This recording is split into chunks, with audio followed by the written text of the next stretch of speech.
Hello friends, आज हम इस वीडियो में देखेंगे एनसीईआरटी बुक से क्लास 7 का भूगोल। अध्याय है 2, हमारी पृथ्वी के अंदर। इससे संबंधित मोस्ट इम्पोर्टेंट प्रश्नों को हम डिस्कस करेंगे। ठीक है, तो चलिए फिर शुरू करते हैं। और ध्यान रखिएगा, ये वीडियो स्पेशल बीपीएससी टीआरई 4.0 जिनका सब्जेक्ट भूगोल है उनके लिए खास तैयार किया गया है। ठीक है, ताकि उनका कॉन्सेप्ट पूरा क्लियर हो। तो चलिए शुरू करते हैं। आज का पहला सवाल है आपके लिए, निम्नलिखित कथनों पर विचार करें। निम्नलिखित कथनों पर विचार करें। पहला दिया है दुनिया की सबसे गहरी खदान दक्षिण अफ्रीका में है, और सेकंड कथन कह रहा है कि यह 16 मीटर गहरा है। अब आपसे पूछ रहा है कि उपयुक्त कथनों में से कौन सा सही है। ठीक है, केवल 1, केवल 2, 1 और 2 दोनों, या फिर ना तो 1 ना ही 2। ठीक है, तो देखिए यहाँ पे पहला ऑप्शन के बारे में बात करें, कथन के बारे में बात करें तो कह रहा है कि दुनिया की सबसे गहरी खदान दक्षिण अफ्रीका में है, तो बिल्कुल सही है। ठीक है, ये बिल्कुल कथन यहाँ पे सही है। और यह 16 किलोमीटर गहरा है, तो ये कथन यहाँ पे गलत है। आज तक दुनिया का कोई भी देश मैक्सिमम 6 किलोमीटर तक ही गहराई कर पाया है, खुदाई कर पाया है, खनन कर पाया है। ठीक है, तो सेकेंड कथन यहाँ पे बिल्कुल गलत हो जाएगा। पहला कथन ये सही है कि दुनिया का सबसे गहरी खदान दक्षिण अफ्रीका में स्थित है। ठीक है, तो यहाँ पे जो सही आंसर होगा वो होगा आपका केवल 1। ठीक है, डिटेल्स देख सकते हैं। दुनिया की सबसे गहरी खदान दक्षिण अफ्रीका में है। यह लगभग 4 किलोमीटर गहरी है। तेल की खोज में इंजीनियरों ने इसे लगभग 6 किलोमीटर गहराई तक खोद दिया है। ठीक है, तो ध्यान रखना यहाँ पे 16 किलोमीटर जो दिया है ऑप्शन में वो गलत है। ठीक है, और सबसे गहरी खान जो है वो दक्षिण अफ्रीका में है। चाहे तो आप एनसीईआरटी बुक का डिटेल्स देख सकते हैं। एनसीईआरटी बुक जब देखेंगे तो यहाँ पे साफ आपको देखने को मिलेगा कि विश्व की सबसे गहरी खान दक्षिण अफ्रीका में स्थित है, तथा इसकी गहराई लगभग 4 किलोमीटर है। और तेल की खोज में इंजीनियर क्या किया है, 6 किलोमीटर तक गहराई तक खोद चुका है। ठीक है, और ये भी ध्यान रखिएगा, पृथ्वी के केंद्र तक पहुँचने के लिए जो बिल्कुल असंभव है, आपको समुद्र मार्ग की सतह पर 6000 किलोमीटर गहराई तक खोदना होगा। ठीक है, बात समझ में आ रहा है ना? तो ध्यान रखिएगा, सवाल यहीं से बनते हैं। जो सवाल लिखा रहता है ना एनसीईआरटी बुक जब खोलेंगे आप, और जहाँ लिखा रहता है ना कि आप जानते हैं, यहाँ से बहुत से सवाल बनाए जाते हैं। ठीक है, तो ध्यान रखिएगा, जब भी एनसीईआरटी बुक पढ़ते हैं तो क्या आप जानते हैं, ज़्यादातर उस पर फोकस कीजिए। वहाँ से लगभग क्वेश्चन ही बनाए जाते हैं। ठीक है, चलिए अगला सवाल देखते हैं। अगला सवाल है, निम्नलिखित कथनों पर विचार करें। पहला दिया है कि पृथ्वी की सतह की सबसे ऊपरी परत को पर्पटी कहते हैं, और यह महाद्वीपीय सहती सहनति होना चाहिए यहाँ पे पर लगभग 15 किलोमीटर, और समुद्री सतह पर केवल 5 किलोमीटर है। ऊपरी कथन में से कौन सा सही आपको बताना है यहाँ पे कि पृथ्वी की सतह की सबसे ऊपरी परत को पर्पटी कहते हैं। सेकेंड कथन कह रहा है कि यह महाद्वीपीय सहती पर लगभग 15 किलोमीटर और समुद्र सतह पर केवल 5 किलोमीटर है। ठीक है, तो जो पर्पटी है, जाहिर सी बात है कि महाद्वीपीय, जहाँ पर महाद्वीप हमारे यहाँ बसा हुआ है और यहाँ पे ये कुछ इस तरीके से समुद्र वगैरह है, तो यहाँ से जो वो पर्पटी होगा, मान लेते हैं कि इसका अंतिम जो छोर होगा यहाँ पे होगा, तो यहाँ पे जाहिर सी बात है इसका मोटाई कम होगा, जबकि महाद्वीपीय पर ज़्यादा होगा। तो वही लिख रहा है कि महाद्वीपीय सतह पर ये लगभग 15 किलोमीटर है, जबकि समुद्री मार्ग पर यहाँ पे ये केवल 5 किलोमीटर है। कौन सा कथन सही है आपको यहाँ पे पूछ रहा है आपसे, केवल 1, केवल 2, 1 और 2 दोनों, या तो ना फिर ना तो 1 ना ही 2। तो बात करें हम लोग यहाँ पे पहला कथन के बारे में कि पृथ्वी की सतह की सबसे ऊपरी परत को पर्पटी कहते हैं, बिल्कुल सही है। ठीक है, सबसे ऊपरी परत को क्या कहते हैं, पर्पटी कहते हैं। जनरली देखा जाए कि पृथ्वी को 3 भागों में बांटा गया है। ठीक है, एक तो सबसे ऊपर वाले परत को हम लोग पर्पटी कहते हैं, उसके बीच वाले को मेंटल कहते हैं, और सबसे नीचे वाले परत को क्या कहते हैं, क्रोड कहते हैं। ठीक है, ये क्रोड पार्ट हो गया, ये आपका पर्पटी, ये आपका मेटल है, और जबकि ये वाला पर्पटी है। ठीक है, तो 3 भागों में बांटा गया है। तो पहला सबसे ऊपर परत को क्या कह रहे हैं यहाँ पे, पर्पटी, तो बिल्कुल सही है। सेकेंड कथन कह रहा है कि यह महाद्वीपीय सहती पर लगभग 15 किलोमीटर और समुद्र पर सतह पर केवल 5 किलोमीटर है, तो ये कथन गलत है। ठीक है, ध्यान रखिएगा, यह महाद्वीपीय सहती पर लगभग 15 नहीं 35 किलोमीटर है। ठीक है, जबकि समुद्र सतह पर जाएंगे तो केवल आपको 5 किलोमीटर ही देखने को मिलेगा। ठीक है, तो पहला कथन यहाँ पे सही होगा, दूसरा कथन गलत है, अर्थात केवल 1 यहाँ पे सही है। ठीक है, डिटेल्स देख लेते हैं। पृथ्वी की सतह की सबसे ऊपरी परत को पर्पटी कहते हैं। यह सभी परतों में सबसे पतली है। ये ध्यान रखिएगा कि 3 परत हम दिखाए वहाँ पे। ठीक है, वो पर्पटी था, मेटल था और क्रूड था, उसमें से सबसे पतला परत कोई है तो वो है भूपर्पटी या परपटी। ठीक है, यह महाद्वीपीय सहिति पर लगभग 15 किलोमीटर और समुद्र सतह पर केवल 5 किलोमीटर है। यहाँ पर 15 किलोमीटर गलत दिया हुआ है, ये 35 होना चाहिए। ठीक है, ये 35 है, यहाँ पर गलत टाइपिंग है। तो समुद्र सतह पर केवल 5 सही है, लेकिन महाद्वीपीय पर देखेंगे ये 15 किलोमीटर के औसत में पाया जाता है। ठीक है, चलिए इसको हम दिखाते हैं एनसीईआरटी बुक में क्या लिखा है। ये रहा आपका एनसीईआरटी बुक। ठीक है, तो यहाँ पे देख सकते हैं साफ लिखा हुआ है कि पृथ्वी की सतह की सबसे ऊपरी परत को परपटी कहते हैं और यह सबसे पतली परत होती है। यह महाद्वीपीय सहिति में 35 किलोमीटर एवं समुद्री सतह पर केवल 5 किलोमीटर तक होती है। देखिए ना 35 किलोमीटर। तो आपको ध्यान रखना है कि महाद्वीपीय सहिति में यह 35 किलोमीटर मोटाई पाई जाती है, जबकि समुद्री सतह पर देखेंगे तो वहाँ से केवल 5 किलोमीटर से मोटाई होती है। ठीक है, और यहाँ पे देख सकते हैं ये वाला पार्ट, यहाँ पे था ये मेटल। ठीक है, और नीचे आपका क्रूड, और ऊपर देखेंगे जो होता है वो परपटी। ठीक है, ये 3 भागों में बटा हुआ है। चलिए समझ में आ गया कि यहाँ पे 35 किलोमीटर है और समुद्र सतह पर केवल ये 5 किलोमीटर है। चलिए अगला सवाल देखते हैं। अगला सवाल है, निम्नलिखित कथनों पर विचार करें। पहला कथन दे रखा है कि महाद्वीपीय सहिति के मुख्य खनिज घटक सिलिका और मैग्नीशियम है। महाद्वीपीय सहिति के मुख्य खनिज घटक जो है वो सिलिका और मैग्नीशियम है। सेकंड कथन कह रहा है कि महासागरीय परपटी, ये नहीं है, परपटी में मुख्य रूप से सिलिका और एल्यूमिना होते हैं। उपयुक्त कथन में से कौन सा सही है? केवल 1, केवल 2, एक और तो दोनों, ना तो 1 ना ही यहाँ पे 2। ठीक है,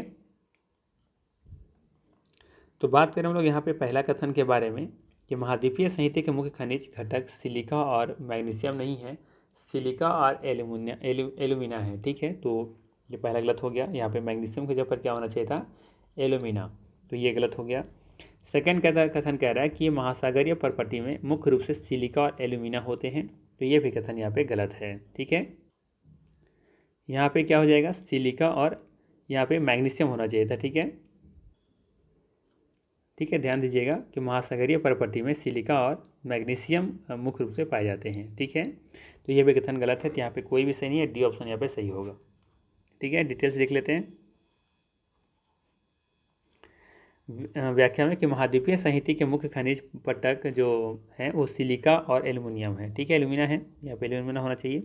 इस प्रकार इसे सियाल, ठीक है, C4 होता है सिलिका और F होता है एल्यूमिना कहा जाता है। समुद्री परपटी में मुख्य रूप से सिलिका और मैग्नीशियम होते हैं, इसीलिए इसे सीमा यानी कि सिलिका और मैग्नीशियम कहा जाता है।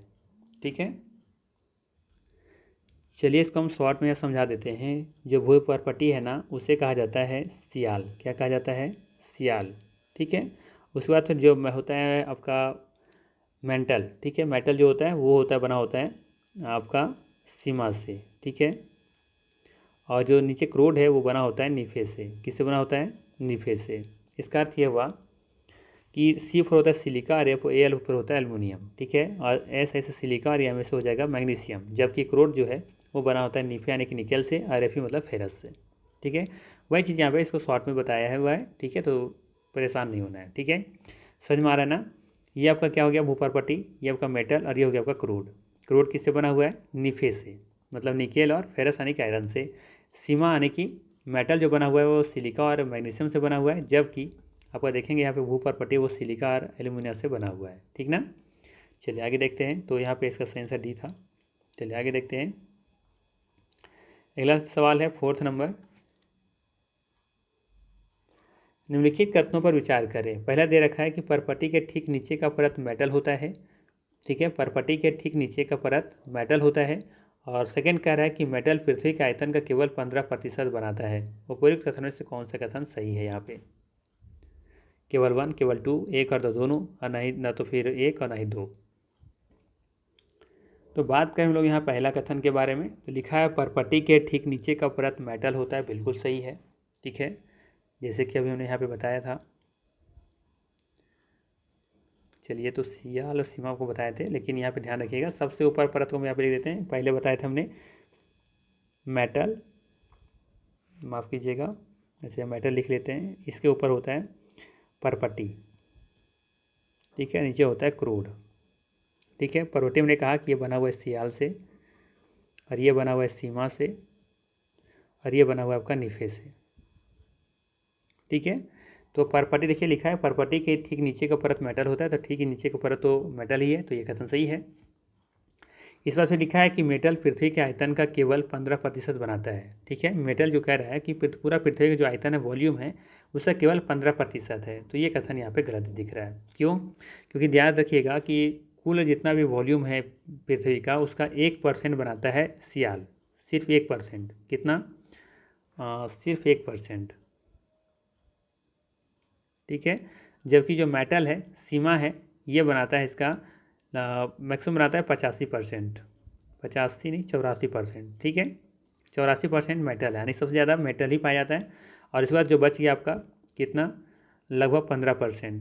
15% क्या है यहाँ पे, क्रूड होगा। ठीक है, देख लीजिए, तो मेटल पृथ्वी के आयतन का केवल 15%, ये गलत है। 15% क्या है हमारा, क्रूड है, ना कि मेटल है। मेटल 84% है और 1% सियाल है, टोटल जोड़ेंगे तो 100% हो जाएगा आपका।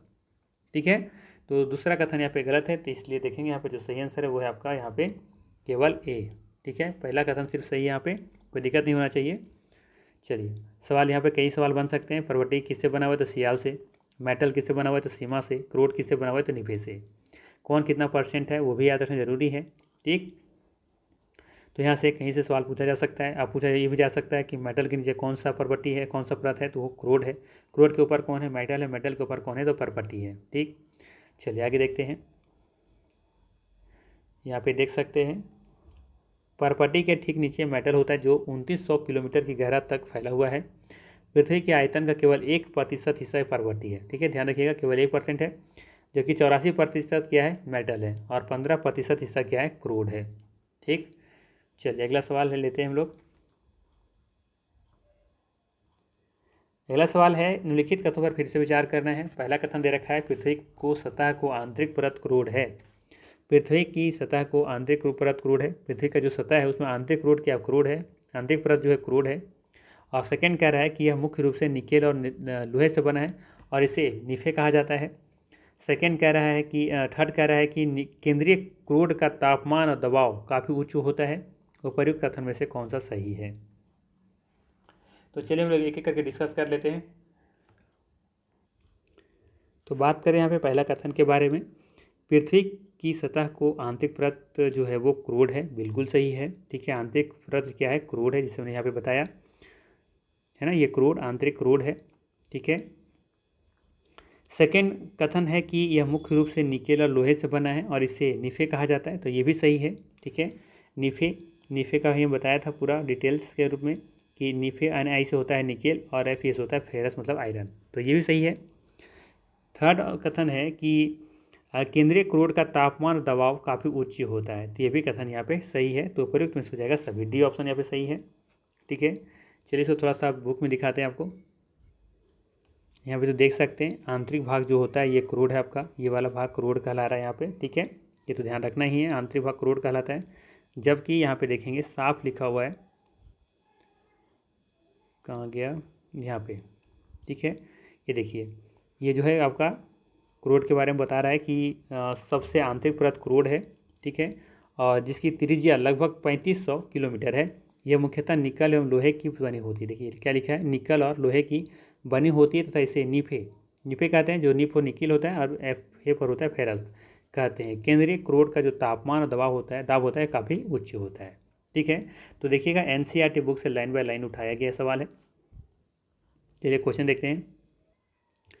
तो यहाँ पे देखेंगे तीनों का तीनों कथन बिल्कुल सही हो जाएगा। ठीक है, चलिए आगे देखते हैं, डिटेल्स देखने की जरूरत नहीं है, देख सकते हैं वैसे। इसकी आंतरिक परत क्रूड है जिसकी त्रिज्या लगभग 150 किलोमीटर है। ठीक है, यह मुख्य रूप से निकेल और लोहे से बना है। इसे निफे, निकेल और फेरस यानी लोहा का जो होगा वो केंद्रीय क्रूड का तापमान और दबाव काफ़ी उच्च होता है। पृथ्वी की त्रिज्या कितना है, ये ध्यान रखिएगा, ये इंपॉर्टेंट है कि जो पृथ्वी की त्रिज्या है वो कितना है, 6371 किलोमीटर। ये इंपॉर्टेंट सवाल है कि पृथ्वी की त्रिज्या कितनी है, रेडियस कितना है, तो 6371 किलोमीटर। चलिए अगला सवाल ले लेते हैं। अब यहाँ पे सवाल है, निम्नलिखित कथनों पर विचार करें। पहला दिया है, इग्नियस, लैटिन शब्द इग्निस से बना है जिसका अर्थ होता है अग्नि। सेकेंड कह रहा है कि महासागरीय प्रपट्टी में मुख्य रूप से सिलिका और एल्यूमिना होते हैं। और सेकेंड कह रहा है कि सेडिमेंट्री, लैटिन शब्द सेडिमेंटम से बना है जिसका अर्थ होता है स्थिर। और यहाँ पे थर्ड कथन था, ठीक है, ये छूटा हुआ है, यहाँ पे थर्ड कथन है ये, कि माफिक लैटिन शब्द मेटाफिस से बना है, जिसका अर्थ होता है रूप बदलना। उपर्युक्त कथन में से कौन सा कथन यहाँ पे सही है आपको बताना है। तो यहाँ पे देखेंगे पहला कथन दिया है कि इग्नियस जो है वो लैटिन शब्द इग्निस से बना है, जिसका अर्थ होता है अग्नि। ये कथन बिल्कुल सही है, ध्यान रखिएगा। सेकेंड कथन कह रहा है कि महासागरीय परपट्टी में मुख्य रूप से सिलिका और एल्यूमिना होते हैं, ये भी सही है, ठीक है। और अच्छा, यहाँ पे 4 कथन आ गए हैं, नहीं थोड़ा सा रुकिएगा। चलिए अब सही है। इग्नियस लैटिन शब्द इग्निस से बना है, जिसका अर्थ होता है अग्नि, ये सही है, ठीक है। सेकेंड कथन था कि सेडिमेंट्री लैटिन शब्द सेडिमेंटम से बना है, जिसका अर्थ होता है स्थिर, ये भी सही है, ठीक है। थर्ड कह रहा है कि मेटामॉर्फिक लैटिन शब्द मेटाफिस से बना, जिसका अर्थ होता है रूप बदलना, ठीक है। तो यहाँ पे सब कुछ सही है, लेकिन यह जो लैटिन लिखा है ये गलत है, ठीक है। ये ग्रीक शब्द से बना है, किससे? ग्रीक से। ये कितना मैनर पॉइंट है। तो ये ग्रीक शब्द से बना है मेटाफिस, ठीक है। तो यहाँ पे पहला और दूसरा कथन सही है, तीसरा गलत है। तो यहाँ पे जो सही आंसर हो जाएगा वो है आपका ए ऑप्शन। देख सकते हैं यहाँ पे डिटेल्स। इग्नियस जो है लैटिन शब्द इग्नियस का अर्थ होता है अग्नि, और मेडिमेंट्री लैटिन सेडिमेंट्री हुआ यहाँ पे लैटिन शब्द। चलिए इसको दिखाते हैं NCERT बुक में। यहाँ पे देख सकते हैं इग्नियस लैटिन शब्द इग्निस, जिसका अर्थ होता है अग्नि, और सेडिमेंट्री लैटिन शब्द जिसे सेडिमेंटम कहते हैं, जिसका अर्थ होता है स्थिर, ठीक है। तो ये सही था। और मेटामॉर्फिक जो है ना, ये देखिए ग्रीक से बना हुआ है, ठीक है। ग्रीक शब्द से मेटामॉर्फोस, जिसका अर्थ होता है रूप परिवर्तन, ठीक है। तो ये ग्रीक शब्द से बना हुआ है, न कि लैटिन से, ठीक है। तो ये ध्यान रखना था। इग्नियस और सेडिमेंट्री दोनों लैटिन शब्द से बना है, जबकि मेटामॉर्फिक जो है वो ग्रीक शब्द से बना हुआ है, ठीक है। चलिए आगे देखते हैं अगला सवाल क्या था। अगला सवाल है निम्नलिखित कथनों पर विचार करें। पहला कथन है कि आग्नेय शैलों का प्राथमिक शैल कहा जाता है, और सेकंड कह रहा है कि ग्रेनाइट बहिर्भेदीय आग्नेय शैलों का एक उदाहरण है। और फिर यहाँ पे थोड़ा सा बस यहाँ पे 3 कर दीजिए, बाकी सही लग रहा है, ठीक है। आग्नेय शैलों का प्राथमिक शैल कहा जाता है, ग्रेनाइट बहिर्भेदीय आग्नेय शैलों का एक उदाहरण है, और द्रवित लावा पृथ्वी की सतह पर ठंडा होकर बहिर्भेदीय आग्नेय शैल का निर्माण करता है। बताना है उपयुक्त कथन में से कौन सा सही है। तो यहाँ पे बात करें पहला कथन के बारे में कि आग्नेय शैलों का प्राथमिक शैल कहा जाता है, तो ये कथन बिल्कुल सही है, ठीक है। ध्यान रखना है आपको कि आग्नेय शैलों को प्राथमिक शैल कहा जाता है, जबकि सेकेंड कथन दे रखा है यहाँ पे कि ग्रेनाइट बहिर्भेदीय आग्नेय शैलों का एक उदाहरण है, तो ये कथन गलत है। ग्रेनाइट जो है वो अंतर्भेदीय आग्नेय शैलों का उदाहरण है। यहाँ बात हम करें बहिर्भेदीय आग्नेय शैल के बारे में और अंतर्भेदीय आग्नेय शैल के बारे में, तो जब भी लावा जब निकलता है तो निकलते समय जब पृथ्वी के अंदर ही जब रह जाता है, पृथ्वी से जमीन सरफेस ऊपर नहीं निकल पाता है, अंदर में ही रह करके जम जाता है, तो उसे अंतर्भेदीय आग्नेय शैल कहते हैं। जबकि जो बाहर निकल जाता है और जब ठंडा होकर के ठोस रूप ले लेता है तो उसे बहिर्भेदीय आग्नेय शैल कहते हैं, ठीक है। तो ये ध्यान रखना है। तो जो ग्रेनाइट है वो अंतर्भेदीय आग्नेय शैल का एक उदाहरण है, ठीक। तो दूसरा कथन गलत है। तीसरा कह रहा है कि द्रवित लावा पृथ्वी की सतह पर ठंडा होकर बहिर्भेदीय आग्नेय शैल का निर्माण करता है, बिल्कुल सही है, ठीक है। बात समझ में आया? द्रवित लावा पृथ्वी की सतह पर ठंडा होकर क्या बनाता है? बहिर्भेदीय आग्नेय शैल का निर्माण करता है। और अंदर अगर जब द्रवित लावा जब पृथ्वी के अंदर ही रह जाता है और वो जब ठोस जब ठंडा होकर के जब ठोस का रूप ले लेता है तो उसे हम लोग क्या कहते हैं? अंतर्भेदीय आग्नेय शैल। तो तीसरा कथन यहाँ पे सही है। तो देखेंगे इसका जो सही आंसर है वो हो जाएगा आपका 1 और 3 सी ऑप्शन। डिटेल्स देख सकते हैं। जब द्रवित लावा ठंडा हो जाता है तो यह ठोस हो जाता है। इस प्रकार बनने वाली चट्टानों को आग्नेय चट्टान कहा जाता है। उन्हें प्राथमिक चट्टान भी कहा जाता है। किसे? आग्नेय चट्टान को। क्योंकि ये देखेंगे कि जो द्रवित लावा है वो ठंडा होकर के क्या बन रहा था? एक ये ठोस रूप लेकर के ये चट्टान के रूप में बन जा रहा था। तो इससे हम लोग क्या करें? यहाँ पे इसी आग्नेय चट्टान को हम क्या करें? प्राथमिक चट्टान, ठीक है। अब आग्नेय चट्टान जो होता है 2 प्रकार का होता है। एक होता है अंतर्भेदी चट्टान और एक होता है बहिर्भेदी चट्टान।